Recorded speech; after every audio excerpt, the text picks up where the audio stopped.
से बिल लाए हैं 2021 में, 22 में, किसानों को 21 में देंगे लाभ, क्योंकि इनकी योजना है, वोट लेते हैं तो 2000 रुपए खाते में डाल देते हैं। किसान कहता है यही आ गया भगवान, दे दो वोट, दे दिया वोट, लुट गई जनता। अब बिल ले आए, बिल क्यों लाए? जब देखा नोटबंदी, वो अभी लॉकडाउन किया, गरीबों की मदद अन्नदाताओं ने कर दी, जब सरकार ने हाथ खड़े कर दिए, अरे अभी तो देश में जान है, अब इस जान को कैसे खत्म करें? 12,000 अरब का ट्रांजेक्शन है हमारी कृषि के द्वारा, 12,000 अरब का किसी उद्योगपति का है, अब उस पर लूट है। उसके लिए तुरंत यहाँ से मदद आ रही है, अभी तो देश लड़ जाएगा।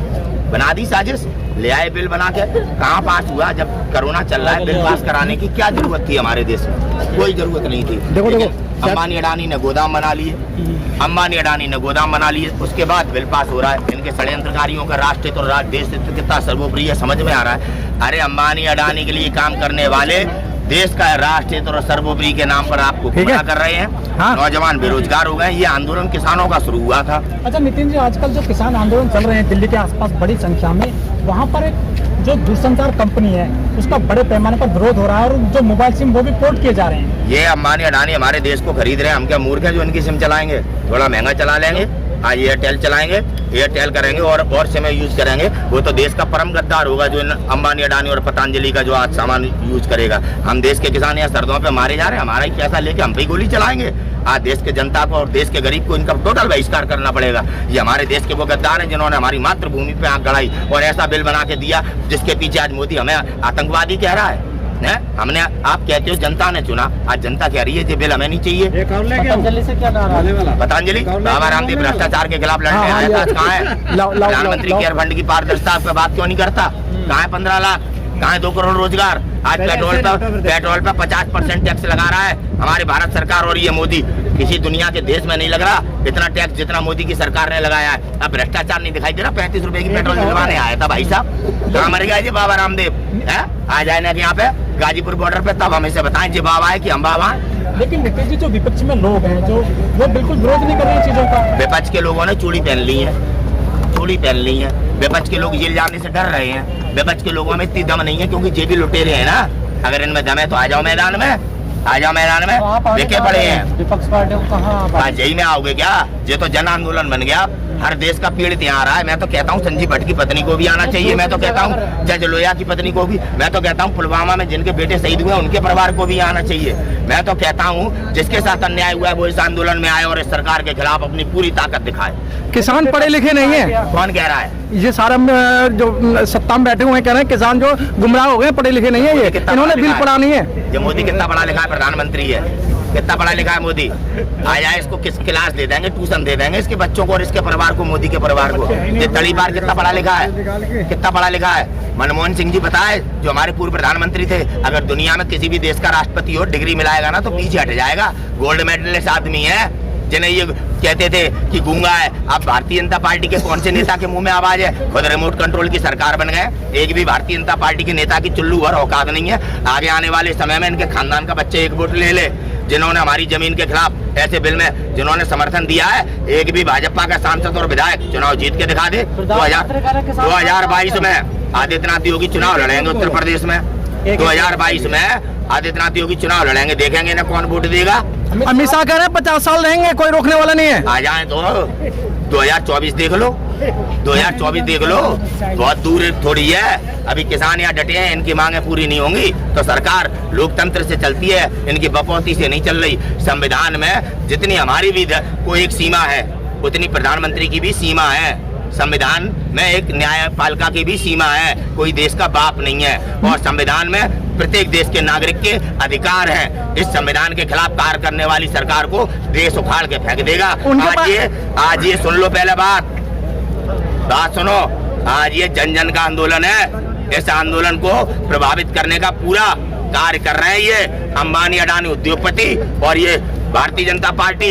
जैसे पुलवामा करा के गुमराह किया, ऐसे हो सकता है कल हमारे बीच में भी कोई ऐसी हरकत कर दें। इनकी पार्टी के लोग, साध्वी प्रज्ञा सिंह ठाकुर के लोग, अनुराग ठाकुर के लोग हमारे आंदोलन में बम फोड़ दें। या कुछ भी एक्टिविटी कर दें, ये प्रयास कर रहे हैं देश को गुमराह करने का। किसान गुमराह नहीं है। जो दिल्ली के नेता हैं बीजेपी के कपिल मिश्रा जी, वो कहते हैं मैं खुलवाऊंगा सड़क। ये कपिल मिश्रा बता रहा था विधानसभा में दिल्ली की में कि नरेंद्र मोदी का चरित्र कैसा है, जो पीछे वाले दरवाजे से औरतें मंगाता है। यही कह रहा था कपिल मिश्रा। ऐसे दोगले नेताओं की बात सुनेगा देश?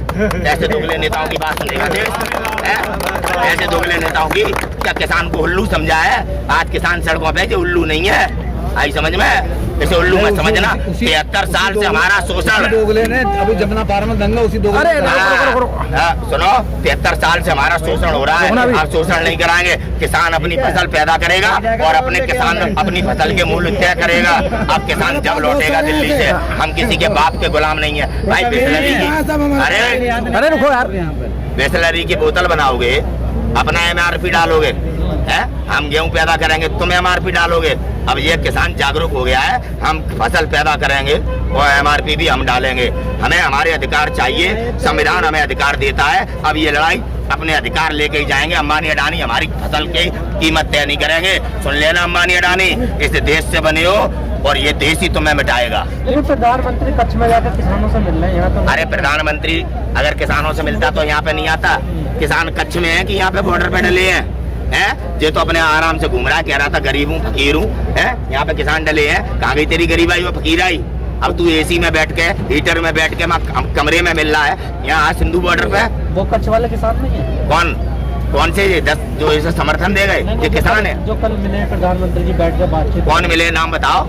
अरे किसानों से जो मिले, हमारे राकेश टिकैत जी मिले, जो आंदोलन कर रहे हैं इनमें से एक भी नेता मिला? हाँ, मेरी बात नहीं समझे, मैं ये कह रहा हूँ कौन से किसान? किसानों से कल मिले हैं। किसान बताओ यार, कौन से? यहाँ पे कोई मुसलमान है तो पूछते हो किसान है या नहीं है। अब उनसे कौन मिला उसके नाम तो बताओ, तब हम बताएं किसान है या नहीं है। अंबानी अडानी को भी तुम तो किसान बताने लगे आओगे। हम बेवकूफ हैं? अब मोदी नशा करते हैं इसका मतलब ये थोड़ी हम भी नशा करते हैं। प्रज्ञा ठाकुर ने लास्ट वार्निंग दी है। ये थोड़ी किसानों के बच्चे पढ़े लिखे नहीं है। कल कच्छ में प्रधानमंत्री। अरे कौन मिला? बकवास कर रहे हो। कौन मिला? कौन नहीं है? कौन है वो? कौन है? सरकार के आदमी है। सरकार के आदमी है, गुमराह कर रहा है। आज तक मोदी सच कहाँ बोला? एक बात बताओ, आज तक मुझे देश के प्रत्येक नागरिक से सवाल है, 2 करोड़ रोजगार मिले, दोगुना आय हुई है, दोगुना आय हुई, 5 ट्रिलियन अर्थव्यवस्था हुई। टोटल झूठा नेटवर्क फैलाने वाला जो जियो और प्रधानमंत्री है। राष्ट्र तो सर्वोपरि, देश से सर्वोपरि डायलॉग मारता है, सर्वोपरि देश बेच दिया है। अब हमारी जमीन किसानों को देना चाहता है, ये सर्वोपरि है। अब इसकी सच्चाई देश जान गया है, अब भाग रहा है। भगने से काम नहीं चलेगा। गोली खाने आए हैं लेकिन वापस नहीं जाएंगे। लास्ट वार्निंग दी है प्रज्ञा ठाकुर ने, आज लास्ट वार्निंग दी है। आज 16 तारीख को लास्ट वार्निंग दी है। या तो यार किसानों यहाँ से हट जाएंगे, नहीं तो इसको जाफराबाद बना देंगे। प्रज्ञा ठाकुर से कह देना। रागनी तिवारी रागनी तिवारी है कौन भैया? ये प्रज्ञा सिंह ठाकुर की क्या है? चमची है। अब एक महिला है, इसके बारे में कुछ कहूंगा, राजपूत मेरे को शोभा नहीं देता है। आ तो जाए जरा। हमारी माताएं बहनें बहुत बैठी हैं, इंतजार कर रही हैं रागनी ठाकुर का। आ जाए रागनी तिवारी जी। देखो कितनी महिलाएं बैठी हैं, दिखा देना रागनी तिवारी को। समझे, किसान है, महिलाएं, इनके हाथों में बहुत दम है। एक मुक्का मार दिया ना तो राष्ट्रवादी बन जाएगी रागनी तिवारी। समझ में आई? इस रागनी तिवारी का कैरेक्टर पूरी दिल्ली जानती है और पूरा देश जानता है। इसने किस प्रकार से दिल्ली में दंगे कराए हैं। और राष्ट्रवादी आपका ये तड़ी पार जो चैन टोड़ा करता था, फिर रंगदारी भी लिया करता था, आज दुर्भाग्य से गृह मंत्री बन गया है। जी हमें राष्ट्र सिखाएगा, एक गुंडा गृह मंत्री बन जाए। ये सोचो आप, कितनी गंदी राजनीति हो गई है। अब राजनीति वो नहीं कर रहे जो जिन्हें राजनीति करनी चाहिए, अब गुंडे राजनीति कर रहे हैं जो हमारी खदानें लूटते हैं, जिन्होंने बिहार लूट मारा, जिन्होंने सारे कायदे कानून ध्वस्त कर दिए। आज देश में कोई नियम है, कोई कायदा कानून है? तभी तो हम किसानों को आज अपनी आवाज उठानी पड़ी है। लुटवाते तो आप ही। कौन लुटवा रहा है? हम नहीं लुटवाते, ये बात आप गलत मत कहिए। मौका तो आपने दिया। हमने मौका दिया, पूरे देश ने मौका दिया। अब गद्दारी की ना, पूरा देश खड़ा है। किसान नहीं, ये जन आंदोलन बदल गया। जब हम घर से चले थे तब किसान आंदोलन था, आज की तारीख में जन आंदोलन है। मीडिया नहीं दिखा रही है, पूरे भारत से लोग आ रहे हैं। नहीं, 2014 में तो उन्होंने वायदे किए थे कि हम ये करेंगे, हम तो करोड़ नहीं देंगे। 2019 में वायदे नहीं करे। 2019 में तो आप लोगों ने जानबूझे जिताया है ना भैया। 2019 में केवल EVM ने जिताया है, जनता ने नहीं जिताया। किसने जिताया? EVM हटा के EVM 40 लाख ईवीएम चोरी हुए, ईवीएम कौन चोरी करेगा? चुनाव आयोग कह रहा कोई ऐसा प्रमाण नहीं है जो आरटीआई के माध्यम से पता लगा या था, हारने के बाद आपको आरटीआई के बहुत माध्यम से पता लगा। चुनाव आयोग तभी तो डिलीट करता है, लोगों की जीत पहले घोषित कर देता है फिर डिलीट करता है। चुनाव आयोग की निर्बलता तो देश देख रहा है ना, क्या करे बताओ। नहीं, हारने के बाद में कह रहे थे हुआ है तो फिर चुनाव का बाइकआउट क्यों नहीं करते जब आपको पता कौन हो रहा है? बाइकआउट कर देंगे आने वाले वक्त में। अच्छा बाइकआउट है। नितिन जी, 6 दौर की वार्ता हो चुकी है सरकार से, किसानों के बीच में कोई बात नहीं बनी है आपका अंदर? सरकार तमाम ऐसे कार्य कर रही है कि जो हमारे आंदोलन को इधर उधर गुमराह करना चाहती है। आप लोग भी कभी आतंकवादियों के सवाल करते हो, कभी कोई और सवाल करते हो, हम जवाब जरूर देते हैं इसलिए क्योंकि सच्चाई कहनी है। हमारा आंदोलन केवल इस बिल को वापस कराने आए हैं हम। अब सरकार तमाम तरह से गुमराह कर रही तो जवाब तो देना पड़ेगा भाई। चलिए ठीक है। Press the bell icon on the YouTube app and never miss another update.